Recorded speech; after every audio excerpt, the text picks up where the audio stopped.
আল্লাহ হালাই কোরআন পাঠাইছে নবীর উপরে, নবী হালাই সাহাবাদের মধ্যে বয়ান দিয়ে গেছে, এর লাগি আমরাও হালাই বয়ান দিয়ে। বিশ্বনবী পাগলের মতো দৌড়াতে থাকবেন। ফামান তারাকা সলাতা তুলা উমরিহি লা ইয়াকফুর, যদি আপনার উম্মতের কোন মানুষ সারা জীবনও নামাজ না পড়ে, সে কাফের হবে না, ফাসেক হবে, জাহান্নামে জ্বলবে, কোন একদিন জান্নাত পাবে। ওয়ালাকিন মান তাআনা শাওরাতাম মিন শাওরাতিকা ইয়াকফুর, কিন্তু কোন হতভাগা যদি আপনি মুহাম্মদ সাল্লাল্লাহু আলাইহি সাল্লামের একটি চুল মুবারককে নিয়ে মন্তব্য করে, আমি আল্লাহ আইন করে দিলাম সে কাফের হয়ে যাবে।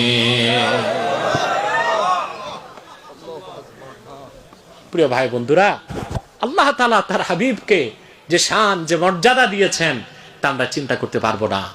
আল্লাহ পাক সেজন্য সূরা ইয়াসিনে আপন রাসূলকে নাম ধরে ডাক না দিয়ে ইয়াসিন বলেছেন, যার অর্থ ইয়া সাইয়্যিদাল বাশার, হে মানব জাতির নেতা।